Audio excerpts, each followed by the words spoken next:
Dear learners of English, this is Amir Rahman and you are attending RSC classes of English language and today our topic is idioms and phrases. Idioms and phrases एक ऐसा topic है जो कि academics से लेकर के competitive level तक extremely important topic है। आज आप ऐसे idioms and phrases को स्टडी करेंगे जो आपने जनरली नहीं देखे होते हैं। हमने कोशिश की है कि वो सारे idioms and phrases जो कि एग्जामिनेशन के एतबार से बहुत इंपॉर्टेंट हैं उनको आपके सामने लाया जाए, उनको आपको लर्न कराया जाए जो कि जनरली स्टूडेंट्स को याद नहीं होते हैं। तो ये कुछ कलेक्शन है हमारा और आइए इस लेक्चर 10 को शुरू करते हैं। आई होप कि ये बहुत ज्यादा आपके लिए यूजफुल साबित होने वाले हैं।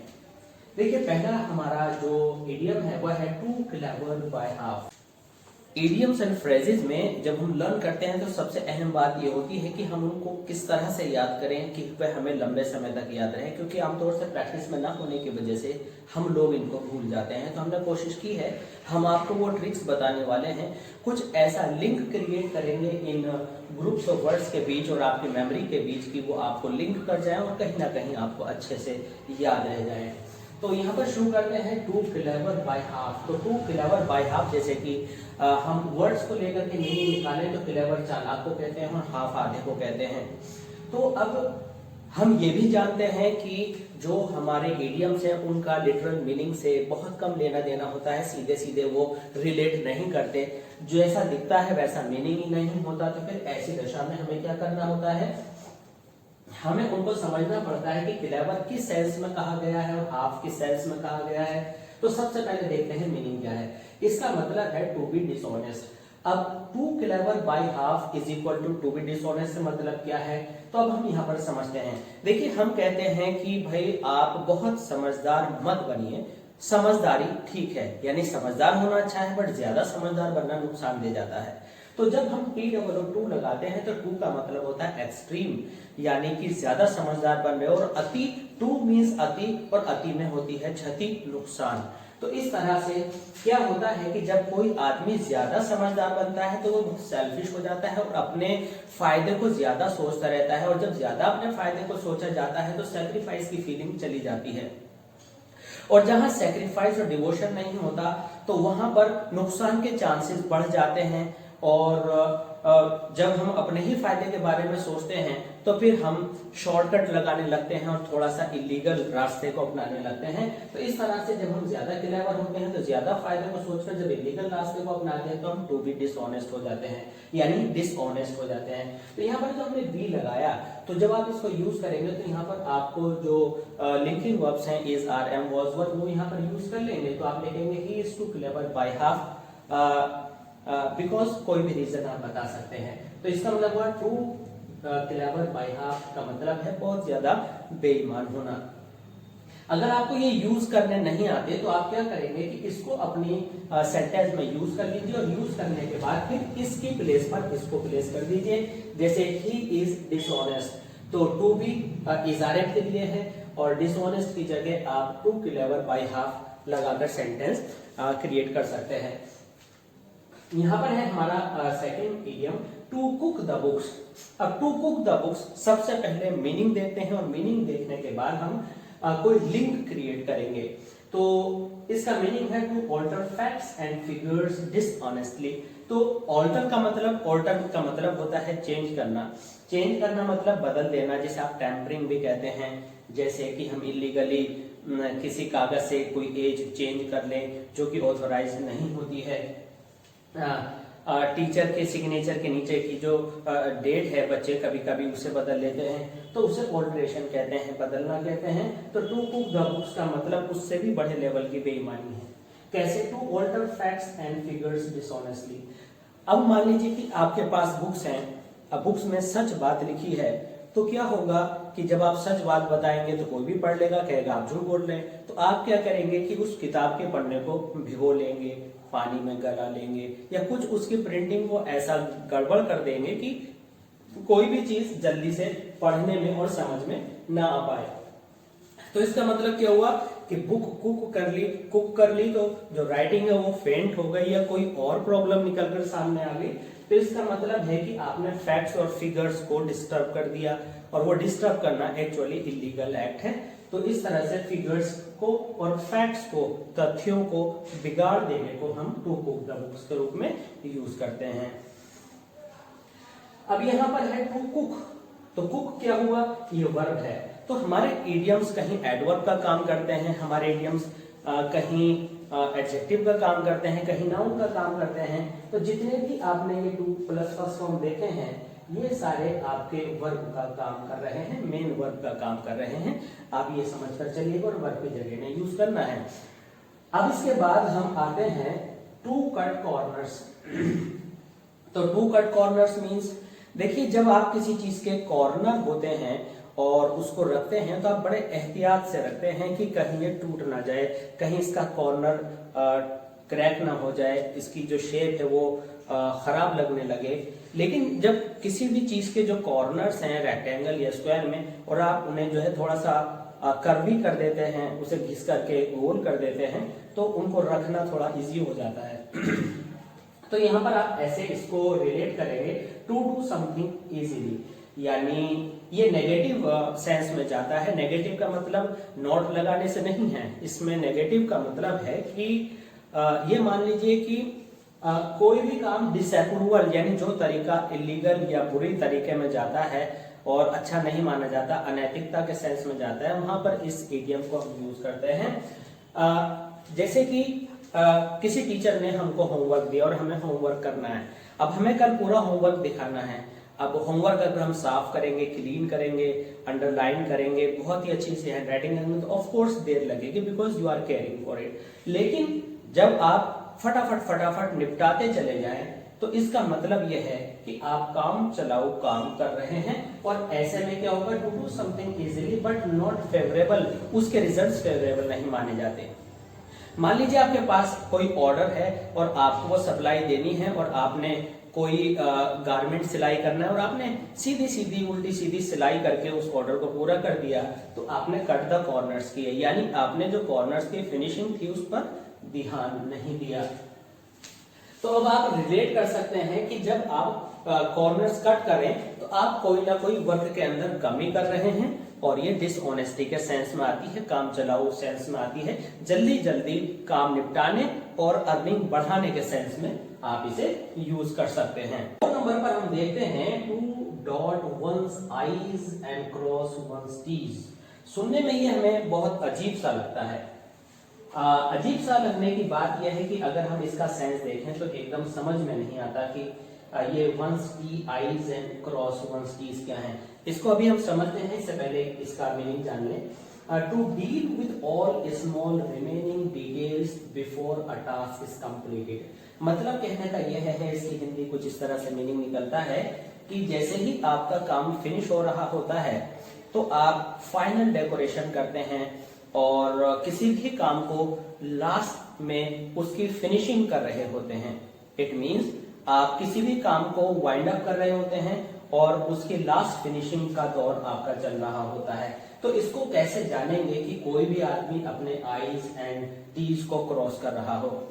मान लीजिए आपने एक वर्ड लिखा, क्या इलिटरेट या टिटिलेट, तो इसमें टी भी कई बार आया, आई भी कई बार आया। तो जब आप अपना वर्ड लिख चुके होंगे, ठीक है, तो आप क्या करेंगे, जब आपका वर्ड पूरा हो रहा होगा तो आप आई के ऊपर और टी के ऊपर, जैसे आपने इलिटरेट लिखा तो आई के ऊपर डॉट बाद में लगाते हैं, और वर्ड लिखने के बाद TRATE टी को बाद में क्रॉस करते हैं।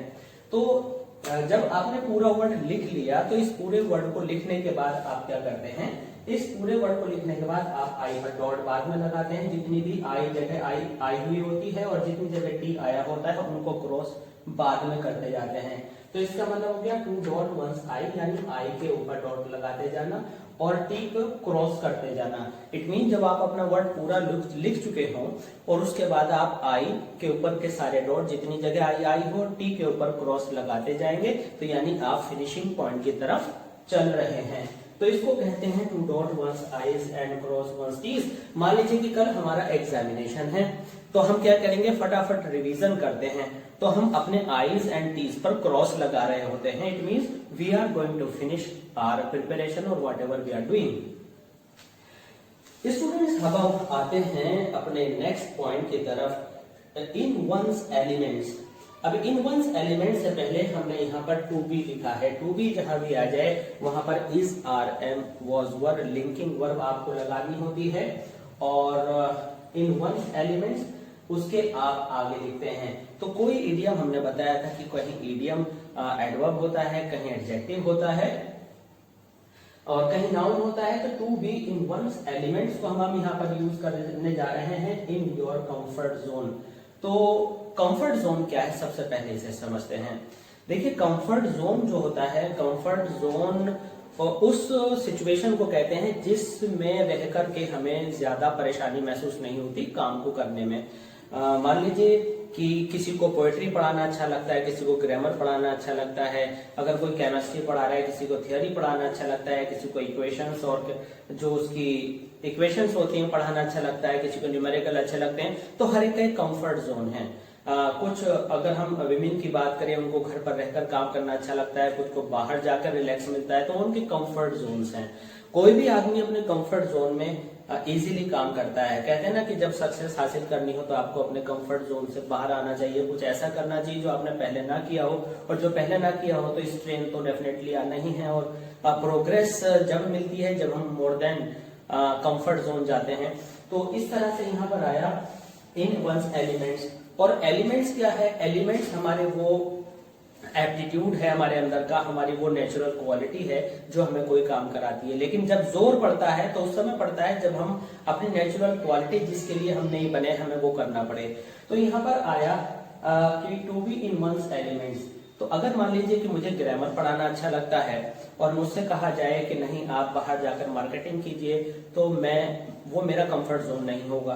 तो यहाँ पर आया इन वंस एलिमेंट्स, मैं आपको पढ़ा रहा हूँ, मुझे अच्छा लगता है आपको पढ़ाना, तो I am in my elements. Okay, अब आप समझ गए होंगे इन your comfort zone. It means उस सिचुएशन में काम करना जो आपको पसंद है, जो आपकी नेचर है।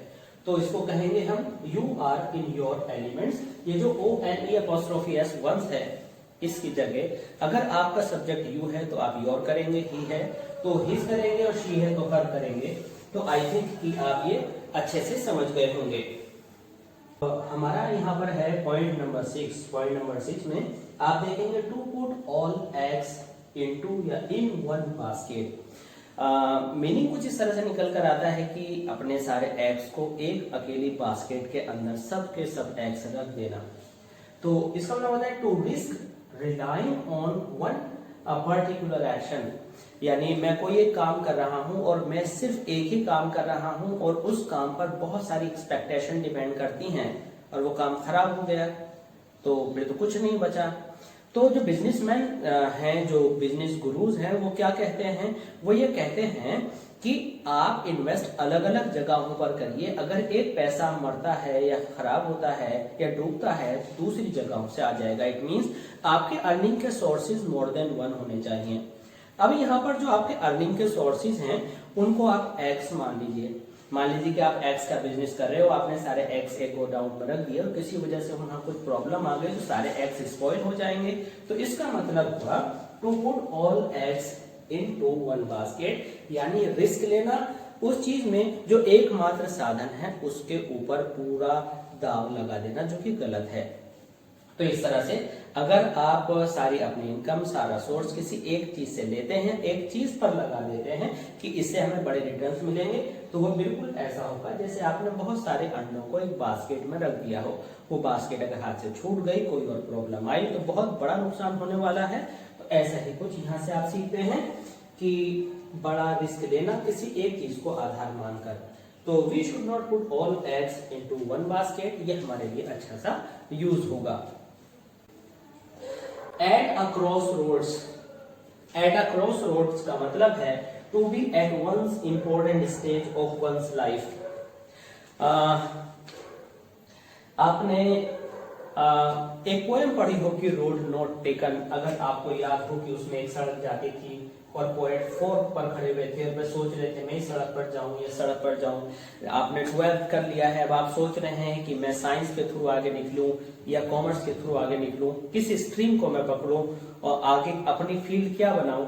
तो मुश्किल होता है और ये सिचुएशन ज्यादातर 10th में आती है कि हम 10th में आ गए हैं और हमें कॉमर्स और साइंस में कुछ चूज करना है, 12th के बाद तो फिर आप एक साइड पकड़ चुके होते हैं, वो गलत बोला आपने। तो यहाँ पर 10th के बाद कि मुझे कॉमर्स लेना है, मुझे साइंस में जाना है, तो वहां पर हम क्रॉस रोड पर खड़े होते हैं, क्योंकि एक बार अगर हम वहां से एक टर्न हो गए तो रॉन्ग टर्न ना हो जाए, तो ये प्रॉब्लम आ सकती है। तो जब हम होते हैं यहाँ पर, आप अगर चाहें तो टू बी भी लिख सकते हैं। टू बी मीन्स होना, अपने क्रॉस रोड्स पर होना, चौराहे पर खड़े होना या किसी डाइवर्जन पर खड़े होना कि आपको 2 रास्ते निकलते हैं, 4 या 3 रास्ते निकलते हैं, तो to be at one's important stage. तो जब आप 10+2 कर रहे होते हैं, कर चुके होते हैं, तो आप एक ऐसे सिचुएशन में होते हैं कि ये आपकी लाइफ का, कि आपको बिजनेस करना है या हायर एजुकेशन की तरफ जाना है, एकेडमिक्स में आपको अच्छा जाना है या किसी वोकेशनल कोर्स में जाना है, तो ऐसा मान सकते हैं कि आप उस समय एट योर क्रॉस रोड्स होते हैं, you are at a crossroads of your life. तो ऐसा सिचुएशन जहां पर आपके डिसीजन मेकिंग बहुत इंपॉर्टेंट रखती है कि आखिर आप किस रास्ते को चुन रहे हैं, तो वहां पर हम कहेंगे कि you are at a crossroads. तो इस तरह से आप इसे रिलेट कर सकते हैं। अब हम आते हैं पॉइंट नंबर 8 पर। इसका मतलब है नॉट क्रिकेट। बड़ा अजीब सा लगता है सुनने में, not cricket, what not cricket. अब देखिए, पहले मीनिंग देखते हैं, उसके बाद इसको रिलेट करते हैं। Not to believe in a fair and honourable way, यानी एक सम्मानित तरीके से व्यवहार ना करना, इसका मतलब होता है नॉट क्रिकेट। एक तरह से मान लीजिए थोड़ा सा कि नॉट गुड। नॉट गुड मतलब अच्छा नहीं है, नॉट इन मैनर्स, एटिकेट्स में नहीं है। अब क्रिकेट को जेंटलमैन गेम कहा जाता है, आप जानते हैं। अब आप हंसकर कहेंगे अरे सर क्या बात कर रहे हैं, मैच फिक्सिंग की बात आप क्यों भूल जाते हैं। तो हम कहेंगे अरे अगर इतने अच्छे खिलाड़ी क्रिकेट को आगे लेकर के आए हैं, तो कुछ जो खराब लोगों की वजह से उसको स्पॉइल नहीं किया जा सकता, उसे इग्नोर कीजिए। But cricket is in itself a gentleman's game, उन लोगों को छोड़ दीजिए। तो हम कहेंगे कि क्रिकेट जेंटलमैन्स का गेम है। तो उस लिहाज से, उस एतबार से आपका जो यह नॉट क्रिकेट है, इसका मतलब हुआ कि whatever you are doing isn't cricket, जो भी कुछ आप कर रहे हैं। तो इसका मतलब हुआ कि जो भी आपका तौर तरीका है, जो आपका व्यवहार है, वो नॉट क्रिकेट है। इट मीन्स नॉट सुटेबल, इसको हम नहीं मान सकते कि ये जेंटलमैनली बिहेवियर है। इसके बाद आता है the corridors of power. You can say the corridors of power. तो कॉरिडोर किसे कहते हैं? कोई रूम्स का आगे का वे है, रास्ता है, और जो स्टेयर्स की तरफ जाता है, तो कॉरिडोर से। तो कॉरिडोर्स ऑफ पावर्स किसे कहते हैं? That's understand first the meaning. The place is where important, where the most important, इसको यहां से हटा लेते हैं, where the most important decisions are taken. तो आप जो है कैबिनेट मिनिस्ट्री को लेते हैं। कैबिनेट क्या होती है कि जो गवर्नमेंट है उसकी वहां पर जो उनकी पर्सनल मीटिंग होती है, वो डिसीजन मेकिंग करते हैं, उसके आने की बाद की रणनीति पर डिस्कशन करते हैं। तो यहाँ पर आप उसको कहेंगे the place where the most important decisions are taken, और उसके बाद किसी भी चीज पर बिल बनना है या नहीं बनना वो सोचा जाता है। तो वह स्थान जहां पर बड़े बड़े डिसीजंस लिए जाएं, उसको आप द कॉरिडोर्स ऑफ पावर्स कह सकते हैं।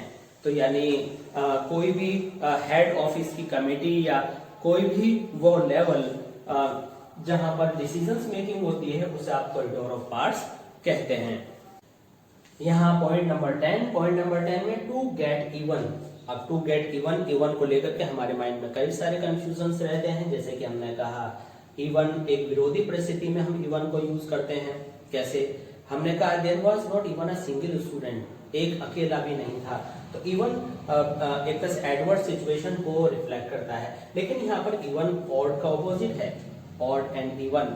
तो यहाँ पर टू गेट इवन, इवन का मतलब बराबरी से है, और जब आप हिसाब बराबर करते हैं, इवन करते हैं, तो सीधी सी बातें बदला लेते हैं, चाहे लड़ाई करके या अपने एक्शन से। तो to get even, to get even का मतलब है टू टेक रिवेंज। तो everybody wants to get even in this age, nobody has forbearance or tolerance for others. तो इस तरह से टू गेट इवन का मतलब निकल करके आता है टू टेक रिवेंज। इसी तरह से दूसरा इवन को लेकर है टू ब्रेक इवन। अब ब्रेक का मतलब लिटरली तोड़ना होता है, लेकिन यहाँ तोड़ना बिल्कुल मतलब आपको नहीं निकालना है। यहाँ पर मीनिंग समझते हैं सबसे पहले, a point of no profit और नो लॉस। तो ब्रेक इवन। अब ब्रेक का क्या मीनिंग है, आपने सुना होगा ब्रेक द आइस, बोलने की शुरुआत करना, किसी चीज को नई बिगिनिंग में लाना। तो टू ब्रेक इवन का मतलब है ना और मतलब ना प्रॉफिट और ना लॉस। मान लीजिए कि बार्गेनिंग चल रही है, बार्गेनिंग नहीं भी चल रही, हमें किसी को राजी करना है, एक पर्सन कहता है कि आप ऐसा कीजिए, हम कह रहे हैं नहीं ऐसा करेंगे, तो फिर सहमति कुछ इस तरह से बनती है कि एक बीच का रास्ता जिसे हम मध्यस्थता कहते हैं या गोल्डन मीन बीच का रास्ता कहते हैं, वो हम निकालते हैं। तो फिर क्या होता है, हम कहते हैं कि ठीक है आप इतना कीजिए, हम इतना करते हैं, ना आप पर पूरा जोर पड़ेगा ना हमारे ऊपर पड़ेगा। तो वो क्या होता है, टू ब्रेक इवन होता है। और अगर आप किसी चीज के खरीद और लेन देन, सेल और परचेज की बात करें, तो कोई भी ऐसी जगह पर आप किसी चीज को बेचते या खरीदते हैं जहां पर ना तो कोई प्रॉफिट की बात होती है और ना ही लॉस की बात होती है। तो इस तरह की सिचुएशन को हम कहते हैं I believe in breaking even, कि भाई अगर मेरे को नुकसान भी नहीं हो रहा तो फायदा नहीं हो रहा तो नुकसान भी नहीं होना चाहिए। तो इसको कहते हैं टू ब्रेक इवन, यानी एक नया ब्रेक देना इवन सिचुएशन को, जो कि ऑकवर्ड ना हो और सर्कमस्टेंसेस पैदा ना कर दे। इसके बाद हम आते हैं to set one's face against. तो to set one's face, one's means कोई भी व्यक्ति, तो इसका मीनिंग निकलता है टू ओपोज। टू ओपोज का मतलब होता है विरोध करना।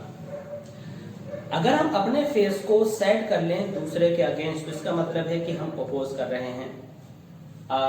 तो कुछ ऐसी सिचुएशंस होती हैं कि हमने अपने यहाँ पर घर में, ऑफिस में, अपने स्टाफ में या कहीं सोसाइटी में, अपने एनजीओ में कोई डिसीजन लिया और लग रहा है कि जो हमारे साथी हैं उसको नहीं मानेंगे, तो हम कहेंगे they are setting their face against my decision.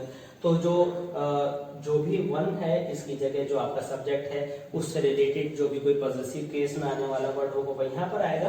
तो उसका मतलब होगा कि गोइंग टू बी अगेंस्ट जाना।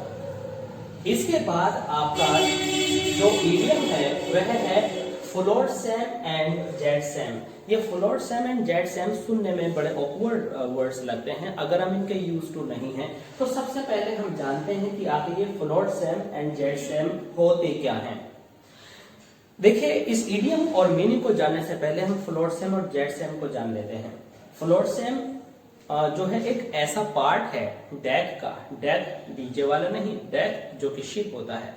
जब शिप डूब गया और वो लावारिस तौर पर बहता हुआ घूम रहा है, वो उसका अगला हिस्सा टूट गया, तो वह पानी पर फ्लोट होता रहता है एक लावारिस लाश की तरह, वो जिसको कोई क्लेम नहीं करता, नॉन प्लेसेस पर मारा मारा फिरता है, या कहते हैं कि हेल्पलेसली मूव करता रहता है, सेल करता रहता है, वाटर पर फ्लोट करता है। तो यहाँ पर वो होता है फ्लोट सैम, और जेड सैम उसी का दूसरा सेम मीनिंग भी है। तो यहाँ पर एक ऐसी सिचुएशन कि जहां पर किसी इंसान का कोई पूछने वाला ना हो, कोई केयर करने वाला ना हो, और बुरी स्थिति में इधर से उधर मारा मारा फिर रहा हो, तो उसे float Sam and Z Sam कहते हैं। आइए क्या मीनिंग है, ये नाउन की जगह यूज होता है। जैसे कि हमने आपको बताया था कि हम तो कुछ इडियम्स नाउन पर, कुछ एडजेक्टिव और कुछ एडवर्ब होते हैं। तो ये float Sam and Z Sam noun की तरह से यूज होता है। इसका मतलब है हेल्पलेस पीपल विदाउट वर्क, यानी कोई काम नहीं है, मारे मारे फिर रहे हैं। जैसे कि अभी कुछ दिनों पहले आपने मजदूरों की स्थिति को देखा होगा कि कोई उनको पूछने वाला नहीं था। और दूसरा इसका मीनिंग होता है untidy collection of unimportant things, गैर जरूरी और बेकार के चीजों का एक बहुत बड़ा ढेर और कलेक्शन बना लेना, जिनकी कोई केयर नहीं करता, उसे हम float Sam and Z Sam कहते हैं। तो आप इसे किसी व्यक्ति को भी रिफ्लेक्ट करा सकते हैं इडियोमेटिकली और मेटाफोरिकली। किसी को कह सकते हैं ऐसा व्यक्ति जिसका कोई देखने भालने वाला नहीं है, जिसके पास कोई काम नहीं है, या कुछ ऐसा अनसॉर्टेड कलेक्शन जिसमें सब चीजें कबाड़ी की तरह भरी हुई हैं और किसी काम में आने वाली नहीं है, तो वो क्या होगा, वो float Sam and Z Sam होगा। इसके बाद आता है टू ब्रेक फ्रेश ग्राउंड। अभी देखिए ब्रेक दोबारा से आया है और ब्रेक यहाँ पर आया था। तो ब्रेक का मतलब होता है एक नई शुरुआत देना। आपने बॉलीवुड में सुना होगा कि उसको यहाँ पर ब्रेक मिला, बिजनेस में सुना होगा उसको यहाँ ब्रेक मिला, कहीं अपॉर्चुनिटी होती है तो उसको कहीं कंपनी में ब्रेक मिला। तो यहाँ पर है क्या, टू ब्रेक फ्रेश ग्राउंड। तो to make a new discovery, या आप कह सकते हैं to do something that has not been done before, कुछ ऐसा करना जो पहले कभी नहीं किया गया हो। लोग नई नई चीजें बना रहे हैं, मूवीज नए नए टॉपिक पर आ रही हैं, कई बार लोग रिस्क लेते हैं, प्रोड्यूसर्स एंड मेकर्स रिस्क लेते हैं, उन टॉपिक्स को उठाते हैं और वो सक्सेसफुल जाते हैं, कई बार फॉल फ्लैट बिल्कुल बेकार जाते हैं। तो यहाँ पर है टू ब्रेक फ्रेश ग्राउंड। तो टू ब्रेक फ्रेश ग्राउंड का मतलब हुआ कि कुछ ऐसा करना जो कि लोगों को पहली बार मिला हो। अगर हम अपने आप को लेकर के बात करें तो हम ऑफलाइन अब तक पढ़ाते रहे और हमने सोचा why not I should break fresh ground to teach online and so am I, और वैसा ही चल रहा है। तो यहाँ पर हुआ टू ब्रेक फ्रेश ग्राउंड, यानी कुछ नया करना, कोई नई शुरुआत करना। इसके बाद आता है टू द हिल्ट, जो कि एडवर्ब की तरह से यूज होता है और यहाँ पर आप देख रहे हैं कि इसका जो मीनिंग है to the maximum level amount possible. इसका मतलब क्या हुआ, इसका मतलब यह हुआ कि किसी चीज को उस हद तक करना जहां तक आप कर सकते हैं। सबसे पहले समझते हैं कि इसका मीनिंग क्या है हिल्ट का। हिल्ट ये सोर्ड, जैसे कि आपने कभी देखी होगी, ये आपकी सोर्ड है, ठीक है, यहाँ पर आपका ये वाला पार्ट हिल्ट कहलाता है। अगर कोई आपको पीटना चाहता है या मारना चाहता है तो वो यहां तक लाएगा और ये आपको प्रोटेक्ट करेगा, ठीक है। तो इसका मतलब क्या हुआ, इसका मतलब हुआ कि आपको, अगर आप किसी को इस पार्ट से नहीं बचा पा रहे तो आप ऐसे मार कर भी बचाने की कोशिश करेंगे। उल्टा इस तरह से भी सोचा जा सकता है। तो इसमें क्या कहा गया, to the maximum level amount possible. मान लीजिए आप किसी को बचाना चाह रहे हो, आप ये नहीं चला पा रहे तो कम से कम हिल्ट से मारकर ही बचाएं। तो इसका मतलब है कि एक हद तक प्रयास करना। अगर मान लीजिए कि कोई मिस्टर एक्स बहुत ही इन्फ्लुएंशियल पर्सन है, उनका बहुत प्रभाव है, वो पॉलिटिकली स्ट्रांग है, उनके पास वो स्टेटसमैन हैं, उनके पास बहुत ही वो धनवान भी बहुत हैं और बहुत सारे वो गुंडे भी रखते हैं, नेगेटिव पावर्स उनके पास हैं और उनका कोई साथी पकड़ा गया तो उसको बचाने में वो क्या करेंगे, they will try to the hilt, मतलब लास्ट लेवल तक प्रयास करेंगे कि वो छूट जाए। तो इस टू द हिल्ट का मतलब हुआ कि जो ब्लेड है उससे आगे तक भी यूज करना चाहेंगे कि वो अगर पकड़ा गया तो इनकी पोल खुल जाएगी, इसलिए टू द हिल्ट। तो इसका मतलब होगा टू द मैक्सिमम लेवल, यानी अपने उस हद तक जो काम करते हुए नहीं दिखाई देता तक प्रयास करना। इसके बाद आता है to handle with kid gloves, जो कि इसका बिल्कुल ऑपोजिट है। तो इसका मतलब क्या होता है, इसका मतलब होता है कि मान लीजिए मैं बॉक्सिंग करना चाहता हूं और मैंने एक मैच्योर बॉक्सर वाले ग्लव्स पहने हुए हैं तो उसी तरह का अटैक होगा। लेकिन अगर मैं बच्चों वाले ग्लव्स पहनकर आया हूं तो ऑफ कोर्स मैं किसी को अगर अटैक करता हूं तो माइल्ड अटैक्स होंगे।